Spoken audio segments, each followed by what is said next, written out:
Fullerlove, and welcome to the matinee edition of Real Critics here at the Studio Movie Grill in Dallas, where we take you behind the scenes and on the set of the hottest films in Hollywood. From star-studded film premieres to on-set interviews with your favorite celebrities, we're your front row ticket to Tinseltown. But most importantly, we bring you the real opinions of real moviegoers just like you and me. That's right, the guys and girls that drop the $8 at the theaters. Those are the opinions we know you want, and that's what we bring to you each and every week. Coming up this week on Real Critics, we talk to Oscar-nominated actor Don Cheadle about his new film, Traitor, and A Dark Knight gets dethroned. But first, we've got one heck of a ride. In the new feature film Death Race, ex-con man Jensen Ames is forced to participate in our post-industrial world's most popular sport, a car race wherein inmates are forced to brutalize and kill one another on the road to victory. Now, this film stars the incredible Jason Statham as Ames, and it also stars Tyrese Gibson as his fellow inmate, Machine Gun Joe. So sit back, because we were able to corner these two sci-fi hero hotties for their take on their new action-adventure film. But hang on, because Death Race is a killer ride. I created Death Race 6 years ago. I now have as many viewers as the Super Bowl. The drivers are convicts and the rules are simple. There are no rules. Twisted metal and a race to the death. Star Jason Statham says his new movie, Death Race, packs in the kind of action and adventure he wants to see on the big screen. This is the kind of movie I want to go see. I mean, I've done, movies that I've been very proud of, and, I've also done movies that are action orientated that aren't quite what I'd like to pay and go and see. But this one really would get my my $10 for sure. Tyrese Gibson also stars in Death Race. He says his character, Machine Gun Joe, is far darker than those in his past. Machine Gun Joe is evil. He's dark. He's a killer. He's a prison inmate. He's a leader. Can't kill me. You can burn me, you can shoot me, but you can't kill me! Thank you. Thanks.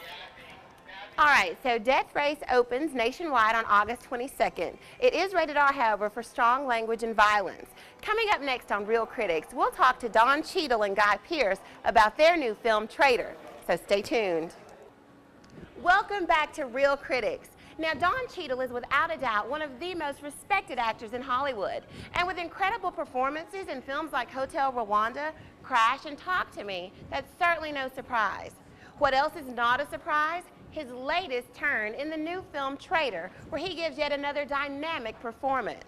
Now, when straight as an arrow FBI agent Roy Clayton, played by Guy Pearce, is put in charge of the investigation into an international conspiracy, all clues seem to lead to Cheadle's character. Now, we were able to sit and talk with Pearce and Cheadle about their new film. In this espionage thriller, Cheadle says his character is faced with the challenge of not only finding out who he is, but also where his loyalties lie. To know what his real motivations are and what he's trying to do and how he's trying to achieve the goals that he's trying to achieve is hopefully what's the intriguing part of the film. Is Horn really trying to figure out what's right and who he is and what is his allegiance to. Is it to his country? Is it to his faith? Is it to this woman that he's in a relationship with? And I think that's the interesting part of the story.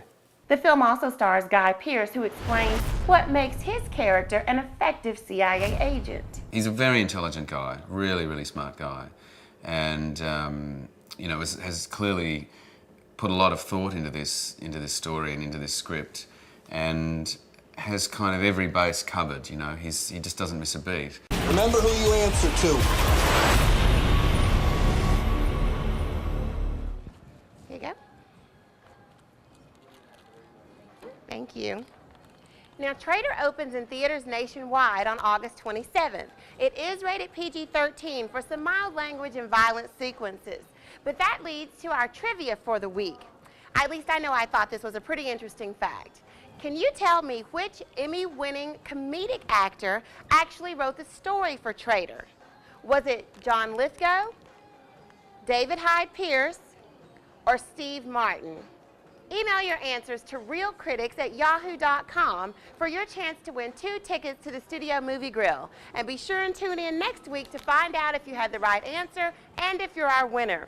Coming up next, we're going to have your box office top 10, so stay tuned.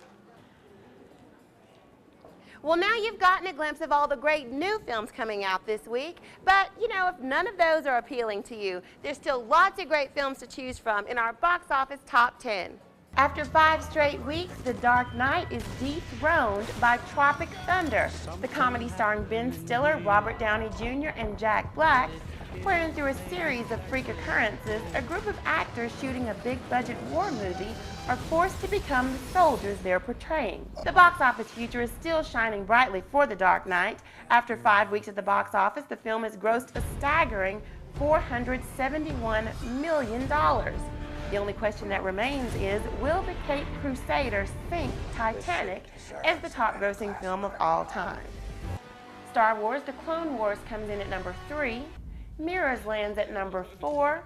Coming in at number 5, Pineapple Express. At number 6, we've got the 3rd installment of The Mummy, The Tomb of the Dragon Emperor, starring Brendan Fraser, Jet Li, and Maria Bello. Number 7, Mamma Mia. The Sisterhood of the Traveling Pants 2 is holding steady at number 8. At number 9, Step Brothers. And rounding out the top 10, Vicky Cristina Barcelona. Well, now you know what's new in theaters this weekend and what's tops at the box office. And now it's time for our Real Critic Reviews. Jensen Ames used to race for NASCAR. They say he killed his wife. I thought it was a really cool movie. It was over the top, but that's what makes it really cool. Like machine guns and things like that and napalm. And, you know, you wouldn't see that kind of thing in a prison kind of movie. It was amazing. I liked it. They had a lot of action. I mainly saw it because Jason Statham is one of my favorite actors. But I'm an action junkie, so I love action movies. So basically, that's why I watched it. Well, there you have it, straight from our Real Critic reviewers.